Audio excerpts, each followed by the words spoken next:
Ce soir, je suis heureuse de vous retrouver pour une nouvelle vidéo où je vais tout simplement me préparer avec vous. Je sors de la douche, j'ai encore les cheveux humides,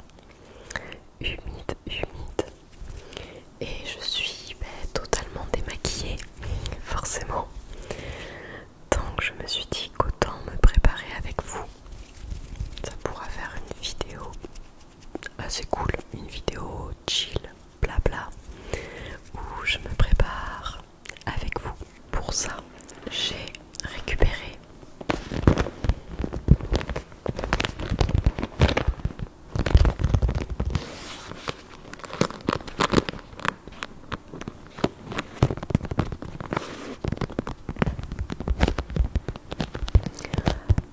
ma trousse de maquillage. Je suis désolée si vous entendez un petit peu de bruit en fond, mais maintenant nous habitons à côté du périphérique. Et comme on arrive à la fin des vacances, il y a beaucoup de monde à cette heure-ci. Je tourne le matin vers 10 heures et il y a du monde, donc on entend peut-être un bruit de fond, la circulation. Même si le périphérique est loin, ça résonne. Donc on entend un espèce de au loin.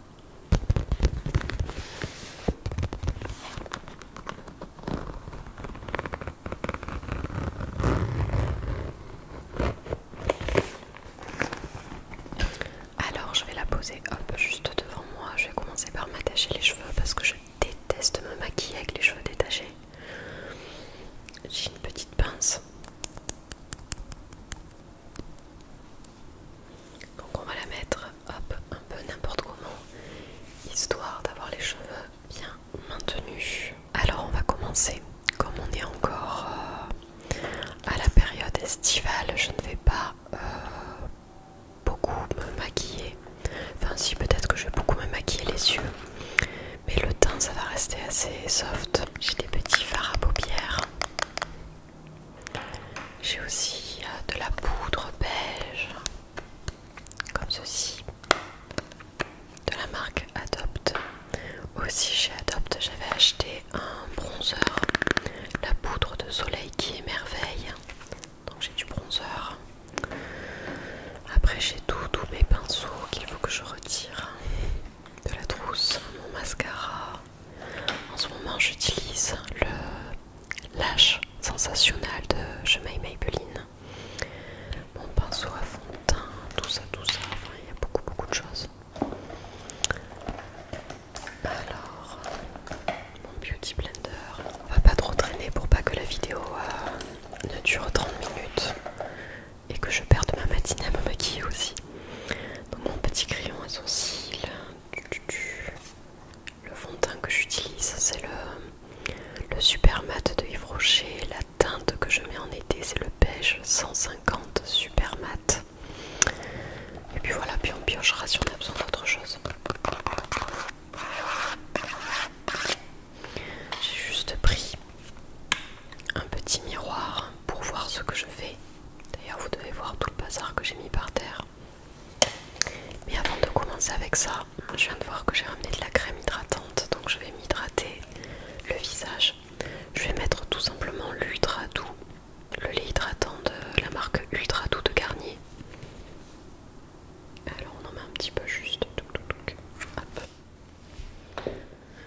Un petit peu, hop, les cheveux en arrière, comme ça on n'en met pas dans les cheveux, surtout que je viens de les laver.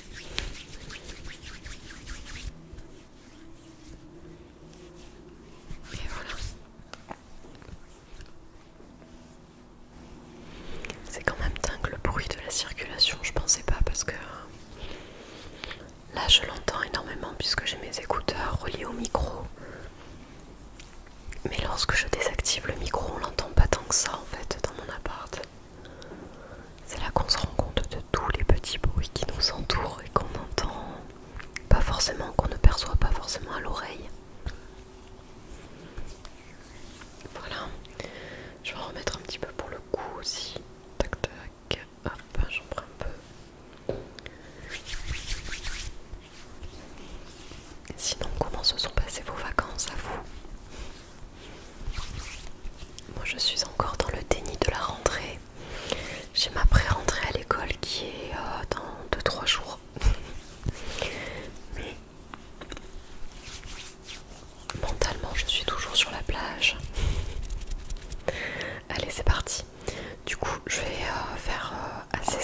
c'est-à-dire que mon fond de teint je vais l'utiliser simplement comme anti-cerne. C'est super, j'arrive plus à l'ouvrir maintenant que j'ai de la crème plein les mains.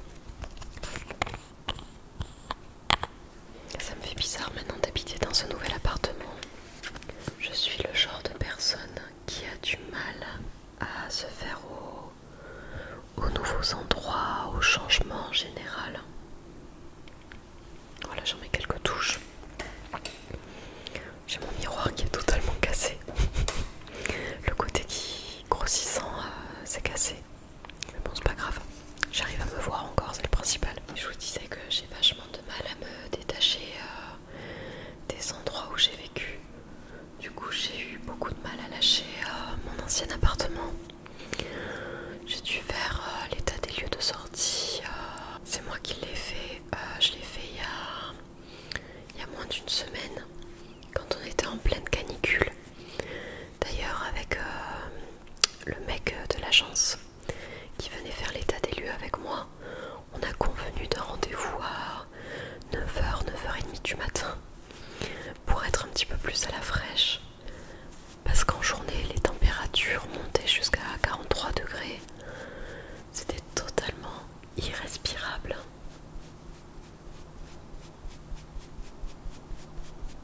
Hop, je tapote sur mon fond de teint. Et il faisait déjà tellement chaud à 9h30 que quand le gars était en train de me parler, qu'on faisait l'état des lieux ensemble, je voyais des étoiles tellement il faisait chaud. On était déjà tous suants, c'était dégoûtant.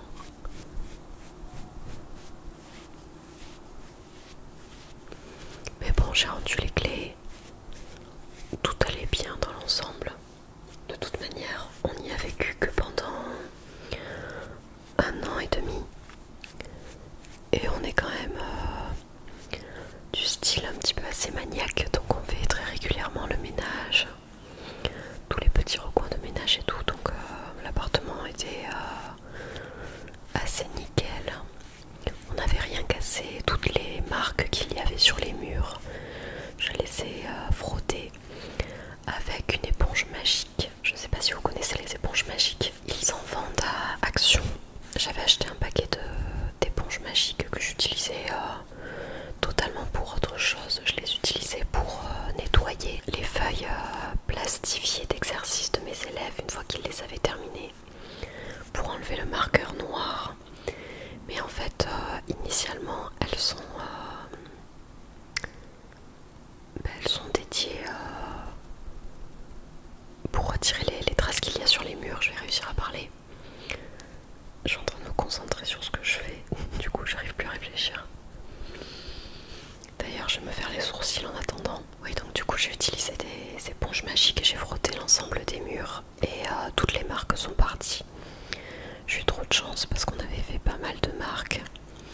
Il y avait un placard qu'on avait mis, un placard qu'on avait acheté chez Ikea. Et on n'avait pas mis le fond du placard. Vous savez, le fond du placard que l'on doit fixer.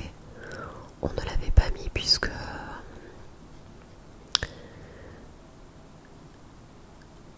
nous devions faire passer les fils électriques du micro-ondes et tous ces trucs là derrière. Et comme c'était aussi notre placard garde-manger avec les boîtes de conserve, tout le truc, de l'électroménager, tout ça. Mais à force d'enfoncer au fond du placard, forcément ça touchait le mur et il y avait plein de traces noires. Quand j'ai retiré le placard, j'étais dégoûtée. Je me suis dit mais comment je vais réussir à retirer tout ça? J'avais pas envie de repeindre derrière. Et en fait j'ai utilisé ces fameuses éponges magiques et il y a tout qui est parti. Bon, j'ai dû frotter, je me suis un petit peu acharnée sur le mur à certains endroits. Mais le résultat était là, le mur était redevenu blanc, donc c'était parfait. Tac. Donc voilà, j'ai fait l'état des lieux, j'ai laissé les clés, je suis partie. Dernière fois que je voyais mon ancien appartement. Et je vous avoue qu'avant que le monsieur de l'agence n'arrive pour faire l'état des lieux, j'ai pris en photo des dernières photos de mon appartement pour garder des souvenirs. Et je suis trop dégoûtée parce que c'est là que vous allez voir que je m'attache vraiment à des détails ridicules. Mais on avait une grande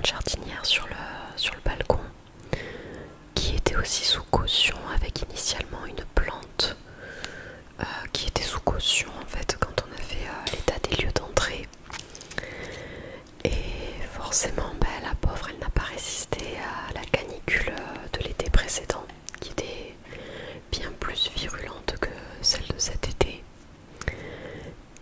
Donc la plante avait cramé, la pauvre, surtout qu'on était parti en vacances, donc on lui a pas laissé trop de chance. Elle a cramé au soleil, surtout que notre terrasse était en plein soleil l'après-midi. Du coup, nous étions allés, je sais plus, j'ai trouvé fou botanique pour acheter une plante pour la replanter dans cette grande jardinière. On avait pris, je sais plus comment elle s'appelle cette variété. Ça fait en fait, en grandissant, ça forme un gros buisson de petites feuilles avec des toutes petites fleurs. Enfin, c'était tout joli, avec des fleurs roses. Je sais plus du tout le nom de cette plante, faudrait que je la retrouve, que je vous le mette. Mais enfin bref, on s'en fiche. C'est pas le nom de la plante qui est important, c'est surtout que c'était devenu ma plante. Alors tous les pots et toutes les autres plantes, bien sûr, on a pu les récupérer. Mais comme celle-ci était sous caution, nous avons dû la laisser, surtout qu'elle était en pleine terre dans une grande jardinière. J'allais pas la déterrer pour la ramener dans notre nouvel appartement. Donc j'ai dû la laisser là-bas alors que je m'en étais super bien occupée. Je l'avais arrosée ultra régulièrement. Et en quittant l'appartement, je pensais même pas à l'appartement, je pensais à ma plante. Et je me disais, pourvu qu'il l'arrose suffisamment et que les futurs locataires s'en occupent correctement, sinon ça me rend trop triste. Mais bon, c'est la vie. L'appartement n'était pas à moi. Tandis qu'ici, je peux dire que je suis chez moi. Enfin. Alors, on va commencer à faire les yeux avec les ombres à paupières. Je vais chercher les pinceaux dont j'ai besoin.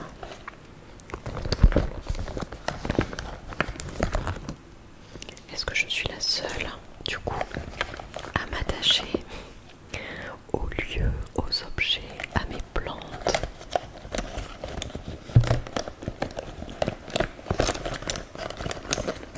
Dis donc, mais j'ai perdu mon pinceau, quoi. Ah non, il est là. Je suis bête, je l'avais pas vu. C'est un pinceau biseauté que j'utilise pour faire le coin externe de ma paupière. Alors j'ai pris plusieurs palettes.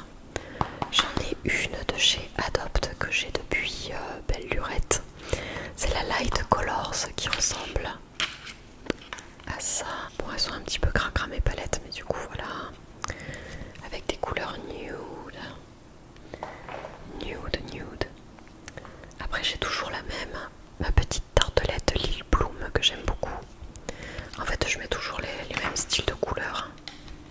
Toujours dans les nudes. Je vais toutes les ouvrir. Et en plus j'ai pris la Sephora. C'est la Eyes and Face avec une partie pour le visage avec des blushs. Celui-ci est pailleté, celui-ci est mat, un bronzer. Et là mon highlighter qui s'est cassé malheureusement alors qu'il était super beau. Et après des couleurs nude encore. Toujours le même délire. Après je vous dis, j'ai des palettes avec des teintes beaucoup plus orangées, beaucoup plus rosées. Mais pour mes maquillages de tous les jours, j'utilise toujours du nude. Alors on va utiliser du marron. Et si je la posais devant moi, ça serait peut-être plus pratique. Alors du marron assez sombre pour le coin externe. Tac tac. Et je me demandais, est-ce que vous êtes plus team océan ou team montagne pour l'été? C'est vrai que moi je vais beaucoup plus à l'océan. Là j'ai passé pratiquement les 3/4 de mes vacances à Biarritz. À Biarritz dans le Pays Basque. Surtout pour ceux qui connaissent ou peut-être pas d'ailleurs, la plage de la côte des Basques, c'est ma plage préférée. Le problème simplement avec cette plage, c'est que nous ne pouvons y aller que lorsque la marée est basse. Du coup, généralement quand on arrive à Biarritz, on récupère un calendrier des marées qu'on trouve chez les commerçants. Chez les commerçants ou devant les écoles de surf. Et du coup, on suit les horaires des marées. C'est vrai que lorsque je suis là-bas, nos journées sont un petit peu rythmées par les horaires de marée. Si la marée basse est à 10 h du mat, on va essayer de se lever un peu plus tôt. Et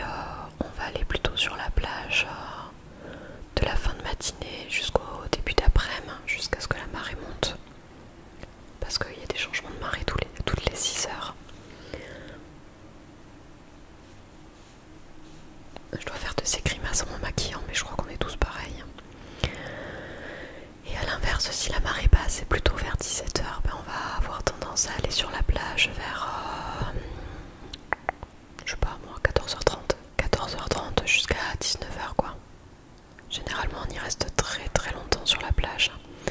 Si par exemple si on est dans les Landes, peut-être pas dans les Landes mais du moins si on est sur une plage qui a de la plage et du sable sec toute la journée, que ce soit marée haute ou marée basse, on est capable d'y rester la journée entière de 10h30, 11 h jusqu'à parfois 20 h, 21 h dans les cas les plus extrêmes. Donc je suis un peu plus team océan. Surtout que cette année je me suis enfin remise au surf parce que nous avons des planches, mais l'été dernier je n'avais pas surfé tant que ça. Là je m'y suis remise.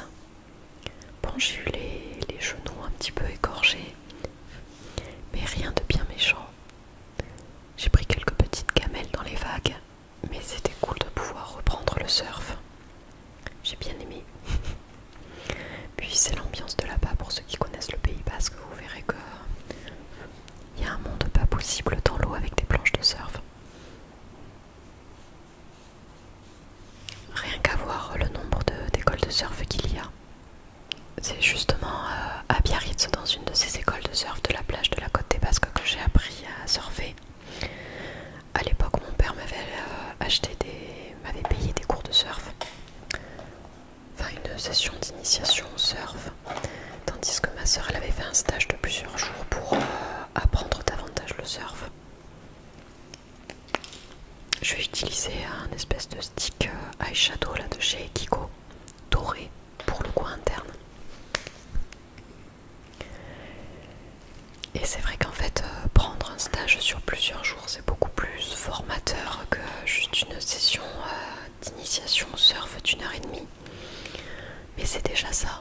Après, je vous dis que ce qui vaut le coup, étant donné que ça coûte quand même très cher, il me semble qu'en plus ils ont augmenté les prix. Là-bas, 1 h 30 d'initiation au surf, c'est dans la cinquantaine d'euros. Avant, je pense que ça devait être dans les 40 euros, là c'est passé à 50 euros. Donc le mieux à faire finalement, c'est d'apprendre un petit peu avec les moniteurs le surf pendant ces sessions d'initiation.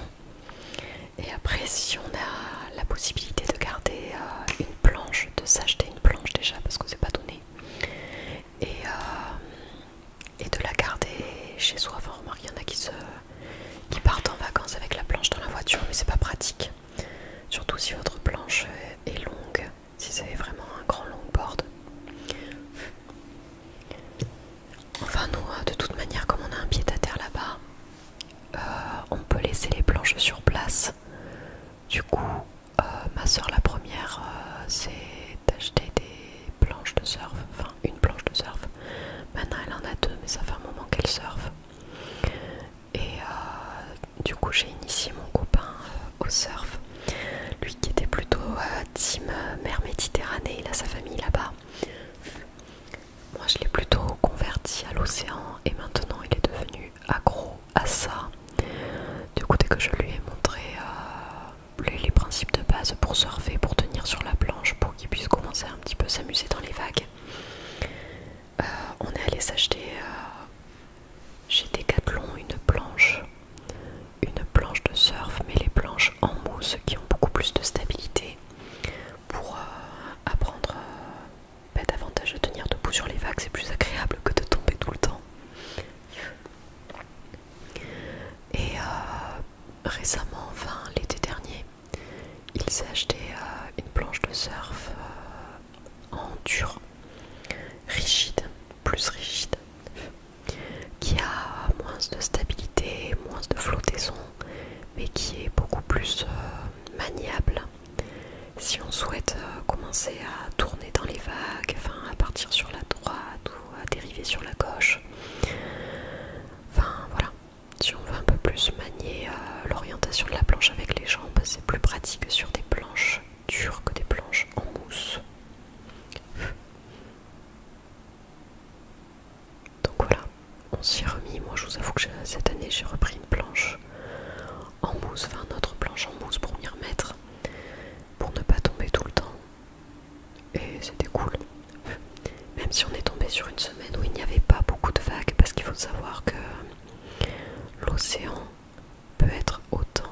déchaîné et très dangereux d'ailleurs, que très très calme comme un lac avec aucune vague. On a eu les deux facettes cet été de cet océan. C'est-à-dire qu'on a eu un jour où l'océan était extrêmement dangereux, puisque pour ceux qui connaissent l'océan ou pas, vous savez qu'il existe des baïnes, des sortes de grands bassins avec des bancs de sable un petit peu plus loin, ce qui fait que quand l'océan se retire, par exemple à la marée basse ou autre, ou lorsque l'océan remonte, il y a des courants dans ces baïnes-là qui peuvent vous aspirer vers le large.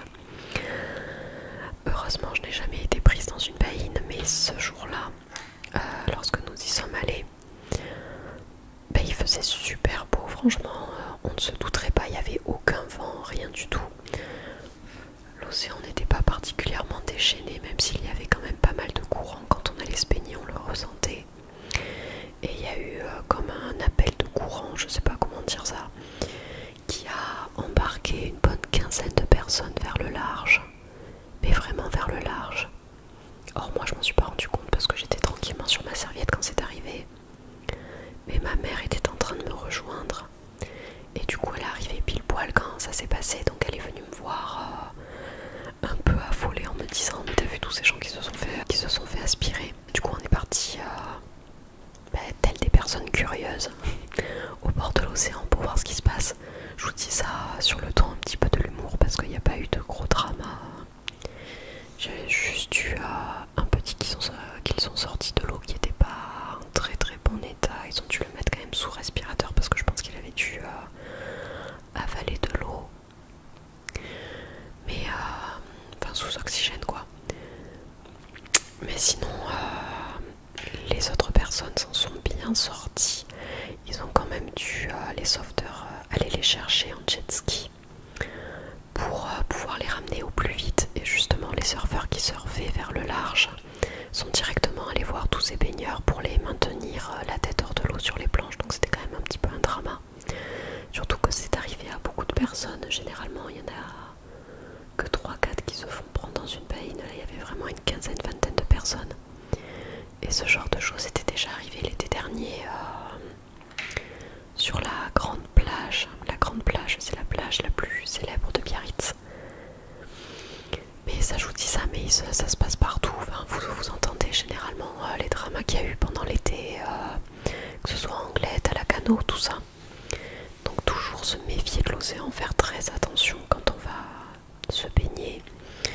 En surf, ça va un petit peu mieux parce que de toute manière, on a la planche. Donc même si on se fait emporter, on peut rester sur sa planche hors de l'eau et avoir toujours quelque chose un petit peu comme une bouée pour se rattacher. Mais lorsqu'on est simple baigneur comme ça dans l'eau, c'est très très fatigant. Et justement ils conseillent aux personnes qui se sentent emportées par ces baïnes de se laisser faire en fait. Normalement on est censé se laisser faire, se laisser tirer vers le large, et une fois que le courant s'est calmé, à ce moment là on peut nager pour rejoindre la rive. Et encore faut-il être assez bon nageur parce qu'il me semble qu'ils étaient à au moins 300 mètres du bord quand ils se sont fait aspirer. Donc c'est tout un délire pour revenir sur la rive. C'est pour ça d'ailleurs que les sauveteurs y sont allés en faisant plusieurs allers-retours en jet ski pour venir les chercher avec une planche. Mais alors là, je peux vous dire qu'ils étaient tous en alerte, tout le monde courait partout. Ils ont arrêté la surveillance de la baignade, tout le monde devait sortir de l'eau. Et mon copain imperturbable, j'étais en train de le chercher partout. Il était simplement en train de surfer au calme dans son coin, là où il y avait moins de courant. Donc j'ai même pas pu lui dire de sortir de l'eau parce que il était trop loin. Et j'allais pas moi-même me mettre en danger en allant le chercher à perpète.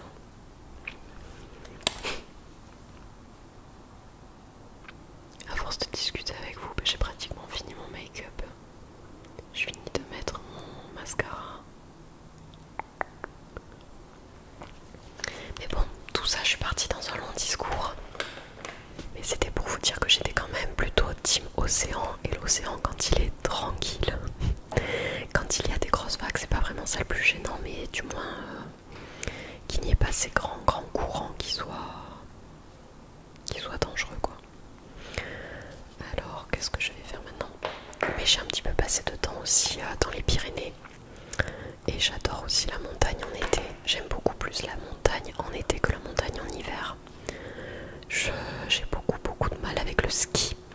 J'ai fait un effort l'hiver dernier d'aller skier avec ma famille alors que je n'aime pas ça du tout. J'ai eu, je crois, un événement qui m'a certainement traumatisée quand j'étais plus jeune. On avait fait une journée ski au collège, je crois en 6ème, un truc comme ça. Et je n'étais jamais allée skier de ma vie. Et j'ai passé ma journée les fesses dans la neige quoi. Je n'ai fait que tomber, c'était pas du tout agréable, surtout quand vous savez, quand vous êtes avec des copains qui savent très bien skier, vous êtes vraiment à la ramasse à l'arrière, mais quelle horreur. Je sais pas à quel moment ça peut être plaisant de se retrouver comme ça, la personne qu'on attend tout le temps quoi. Donc j'ai pas du tout aimé ça. J'aimais pas du tout cette sensation de glisse que je maîtrisais pas là, avec des skis sans avoir les bâtons en plus. Donc ça m'a pas du tout plu et je n'y étais plus jamais revenue. Pourtant j'ai de la famille qui habite à la montagne, donc je suis très souvent à la montagne, mais je n'allais jamais au ski. Là je me suis dit bon ok, hein, c'est le moment de repartir sur un bon pied de bonne base avec le ski. Donc j'y suis allée l'été, pas du tout l'été, l'hiver dernier. Et bizarrement ça s'est très bien passé, j'ai réussi à faire plusieurs pistes avec des niveaux différents. Et je me suis pas du tout, enfin je me suis pas trop mal débrouillée finalement. Je suis pas vraiment tombée, mais j'étais tellement angoissée, stressée et comment dire que je me bloquais. J'avais super mal aux genoux et aux jambes tellement je me bloquais à maîtriser ces skis qu'en fait une fois arrivé 14h30, 15h, ça m'a saoulée. Alors qu'on y était depuis le matin, ça m'a saoulée. Je suis partie me poser dans un coin. Une fois qu'ils sont redescendus, qu'ils avaient fini toute leur piste, on est parti dans un café boire un chocolat chaud et tout ça. Donc c'est pour ça que je suis beaucoup plus de la team été, parce que j'adore l'océan, j'adore la plage, j'aime beaucoup la mer Méditerranée aussi, mais j'ai toujours vécu en parallèle à l'océan. Donc j'ai beaucoup plus d'affection pour l'océan que pour la mer Méditerranée.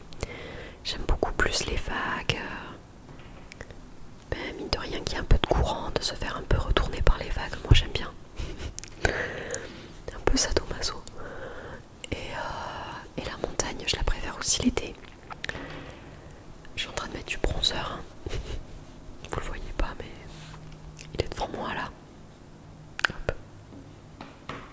J'en mets la dose parce que je sais pas pourquoi, mais en fait, j'ai beau frotter mon pinceau dessus, il n'y a pratiquement aucun pigment qui vient. Trop bizarre. Mais la montagne en été, j'adore pour faire des randonnées, pour aller tremper ses pieds dans les rivières, quand il n'y a pas de serpents, parce que c'est déjà arrivé qu'il y ait des serpents. Ça, je déteste, c'est mon animal, le pire animal possible pour moi. Je déteste les serpents, c'est ma phobie. Autant les araignées, les scorpions, tout ce que vous voulez, je m'en fiche. Mais alors les serpents, je peux pas.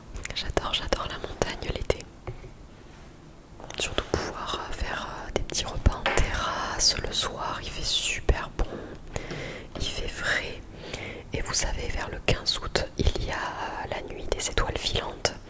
C'est la nuit où vous pouvez observer le plus d'étoiles filantes dans le ciel. Encore faut-il que le ciel soit dégagé. Et j'ai eu de la chance cet été, j'ai vu plein d'étoiles filantes parce que j'étais justement à la montagne. Vraiment dans une vallée où il n'y a pas tant de villages que ça. Donc il n'y a pas beaucoup de lumière parasite. Et on voyait les étoiles, un truc de dingue. On voyait même la Voie lactée de loin. Donc c'était trop beau. Et j'ai pu du coup voir des étoiles filantes. Enfin ce que je supposais être des étoiles filantes. Non, ce n'était pas des avions ni des satellites. Ça allait bien trop vite pour ça. Bon, on est plutôt pas mal. Juste me mettre du stick à lèvres avant de mettre du rouge à lèvres. Toujours celui d'Yves Rocher.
mais c'est plutôt les couleurs que je mets habituellement.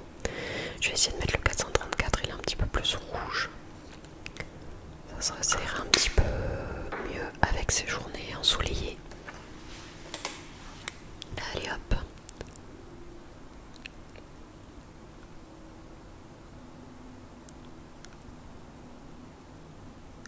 J'adore aussi la montagne, vers les mois de mai, juin, juillet peut-être. Qu'est-ce qu'on entend comme grillons? Je trouve que le bruit des grillons c'est vraiment un truc de fou. C'est hyper relaxant. Et justement, si vous voyez mon intro de vidéo, le bruit des grillons que vous entendez derrière, c'est les grillons ou les oiseaux d'ailleurs que j'ai mis. Je crois que c'est le bruit des oiseaux, des grillons. Franchement, je sais plus. Mais c'est un son que j'avais enregistré avec mon micro justement quand j'étais à la montagne. Un matin ou un soir, je sais plus, où il n'y avait plus du tout de bruit. On entendait simplement que les oiseaux, les grillons et tout ça. Même les cloches des vaches, des brebis, tout ça. Et je trouvais que c'était trop apaisant. Donc j'ai pris mon micro et j'ai capturé les sons.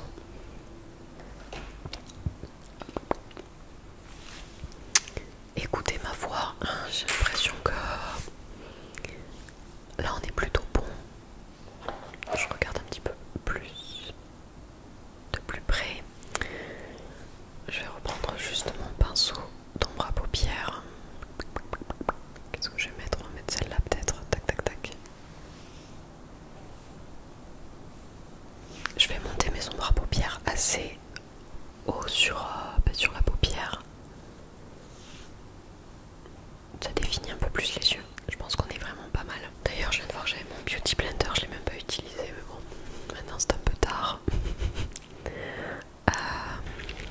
Qu'est-ce que je vais mettre comme bijoux maintenant? J'avais ramené des trucs. Alors j'ai déjà mon petit collier, ma petite médaille de signe astrologique. Donc moi je suis de signe Scorpion, donc j'ai la constellation du Scorpion sur ma médaille avec des petits strass sur une médaille dorée. Et derrière il y a écrit Scorpio. Je crois qu'il y a écrit Scorpio. Donc on va mettre ça. Je sais même pas si je resterai habillée comme je suis actuellement. Peut-être que je vais me changer tout à l'heure. Il faut que je me remette à travailler, j'ai pas du tout envie. Et peut-être que vers milieu, fin d'après-midi, j'irai faire un tour en centre-ville pour me changer les idées. Comme il me reste quelques mini-jours de vacances, je vais pas rester enfermée. Et en boucle d'oreille, j'ai retrouvé dans mes cartons tada, ma petite boîte oursin en céramique. Et à l'intérieur, il y a tous mes bijoux, mes plus petits bijoux. Et comme j'avais envie de mettre des petites boucles d'oreilles, je vais voir ce qu'il y a. Alors j'ai des petits anneaux comme ça, tout simple dorés. Sinon j'ai... qu'est-ce que j'ai? J'ai des boucles comme ça. J'arrive pas à les attraper. Je sais pas comment vous dire, c'est une petite chaînette dorée avec des perles noires. J'ai aussi une petite chaînette avec sur l'une il y a la lune et sur l'autre il y a une étoile je crois. Sinon j'ai aussi bon je vais pas toutes les sortir. J'ai aussi des puces d'oreilles un peu comme ceci. Je sais même pas si on voit ce que je vous montre là avec une petite étoile. Mais bon on va chercher parmi ça. Alors il faudrait quand même que j'ai la deuxième. Je pense que je vais mettre les petites chaînettes noires. Ça fait super longtemps que je les ai pas mises. Les petites puces avec des petites chaînes avec des perles noires sur une chaîne dorée. Je vais m'accrocher ça. Et après on va être bon. Et je pense que je vais vous laisser. Ça fait très longtemps que je parle. Très longtemps que je parle. Je ne sais pas du tout combien dure la vidéo. J'ai pas regardé. Donc voilà pour cette vidéo que je vais maintenant terminer parce qu'elle est déjà bien trop longue et j'ai déjà